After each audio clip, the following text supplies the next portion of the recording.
Bonjour Madame SOS. Bonjour. Alors Véronique, vous partez où là? Eh ben, je pars pour le musée de la poupée à Paris, face à Beaubourg, pour aller faire mon petit travail de restauration. Donc vous allez plusieurs fois par mois là-bas? Tous les jeudis. Tous les jeudis? Oui. Et ça consiste en quoi? Alors restauration sur place? Des poupées malades qui sont là-bas. D'accord. Eh ben on va vous accompagner alors. Eh ben alors, on y va. Allez-y.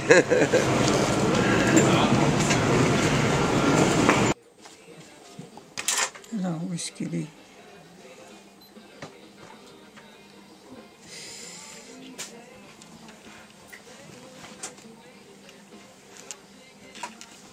Et ma petite précelle.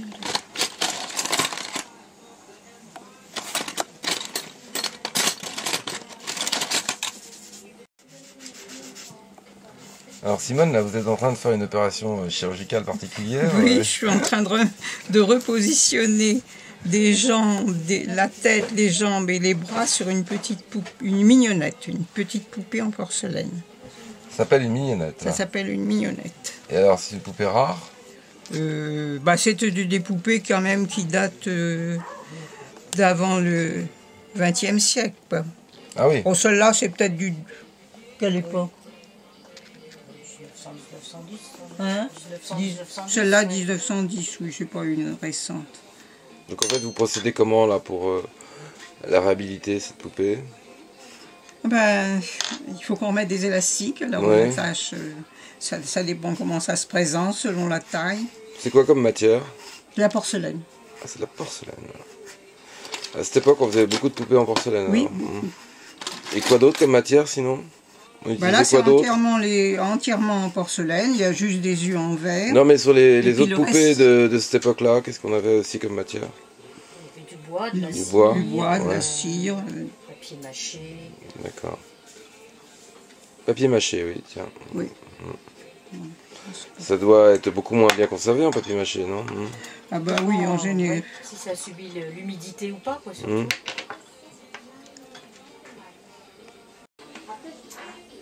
Alors Véronique, ce matin on était au départ du train, on est à Paris au musée de la poupée, et plus particulièrement dans la boutique du musée de la poupée, où il y a un atelier, où vous venez travailler plusieurs fois par mois.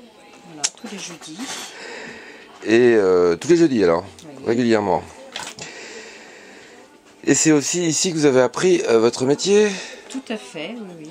Grâce à Simone ouais. Ce travail. Bon, c'est vrai que ça fait moi plus de 25 ans que je travaille dans la poupée, mais j'ai appris d'abord plutôt tout ce qui était côté historique, estimation, reconnaître et tout. Et en 98, je suis venue travailler au musée de la poupée. Au départ plutôt pour faire le côté boutique. Et puis du coup, on a fait connaissance, on a sympathisé avec Simone et je me suis dit que j'avais plutôt envie de redonner vie aux poupées plutôt que de... Donc voilà, donc ça fait 11 ans maintenant que je fais de la réparation.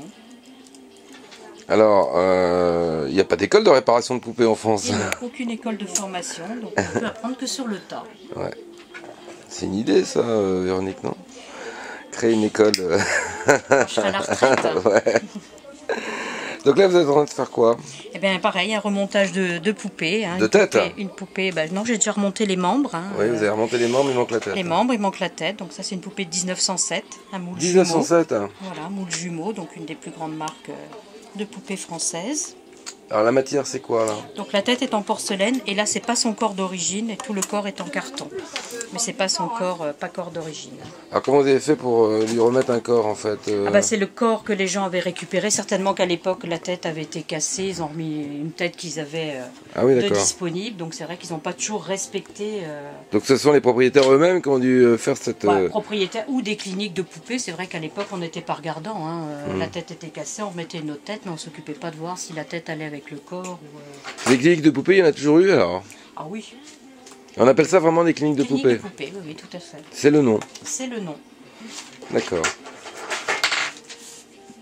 C'est vrai que là, ça aurait dû être un corps en bois, tout articulé, au niveau des genoux, des cuisses. Un corps de meilleure qualité, on va dire.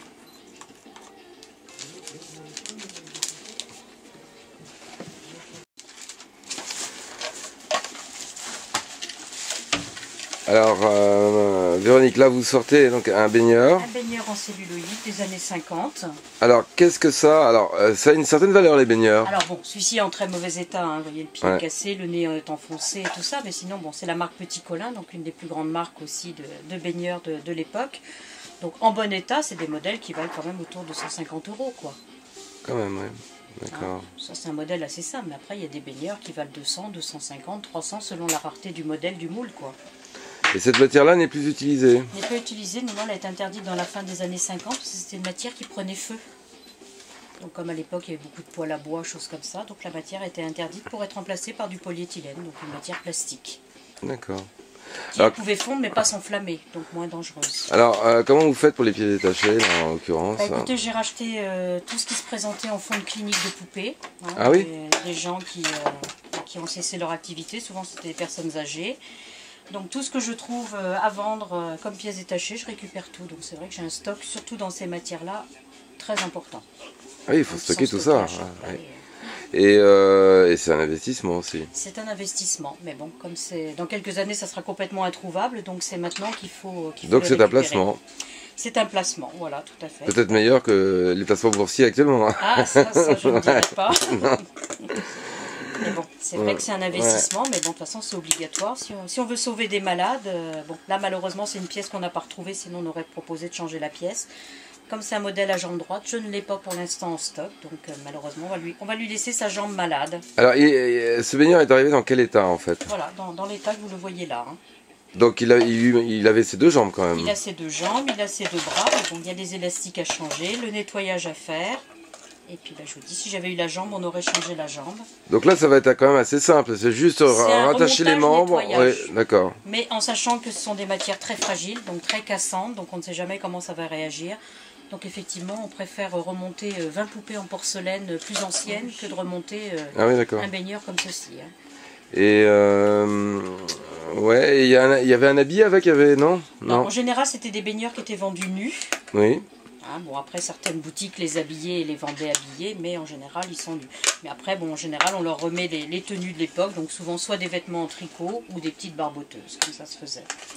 Donc moi, j'ai 2 couturières qui travaillent pour moi et qui me refont les habits, si possible avec des tissus anciens. Alors, vous travaillez sur quoi? Sur anciens catalogues, sur archives de catalogue, sur catalogue, hein? Catalogue de vente aux enchères, catalogue Alors, comment vous faites là aussi pour vous procurer toutes ces archives? Vous allez sur des ventes aux enchères, des fois il y a des catalogues comme ça? Il y a des ventes aux enchères spécialisées dans ce domaine. Bon, puis après, il y a des personnes comme Monsieur Audin qui a fait des ouvrages sur les poupées, qui a cherché dans les archives et qui a réuni pas mal de documentation et qui permettent du coup de... D'accord. Alors, à voir comme ça n'a pas l'air très très compliqué. Non, c'est juste fragile, c'est pas compliqué, mais c'est juste très délicat comme matière. Là, vous utilisez un cutter. Un cutter pour découper, pour aller retirer les vieux élastiques qui sont à l'intérieur, ainsi que les vieilles rondelles, parce que sinon, vous allez avoir un bruit à chaque fois que vous allez bouger le baigneur. Et une restauration comme ça coûte combien? Pour un remontage nettoyage, il faut compter une 50aine d'euros. Ah, quand même. Oui, avec les petites resoudures qu'il faut refaire après pour remettre les nouvelles attaches. Et vous, ça représente combien de travail, à peu près de temps de travail? Ça dépend. Soit je vais passer un quart d'heure à sortir la vieille rondelle, soit elle va sortir tout de suite. Je trouve que pour un remontage nettoyage, je vais passer entre une demi-heure et 3/4 d'heure à peu près. Donc vous faites des devis au forfait, quoi. Hein, c'est pas autant passé, voilà. Voilà, tout à fait. En sachant que par contre, si on a des doigts à refaire sur des poupées, bah là c'est vrai qu'on va passer 4 heures pour refaire un doigt et qu'on ne pourra pas facturer 4 heures de temps. Donc ça fait des moyennes si vous voulez. D'accord. Donc voilà, donc ça c'était l'ancienne rondelle. Et l'ancien bout d'élastique. Ah, en plus c'est vraiment une pince... La pince de chirurgien. Chirurgien. Voilà.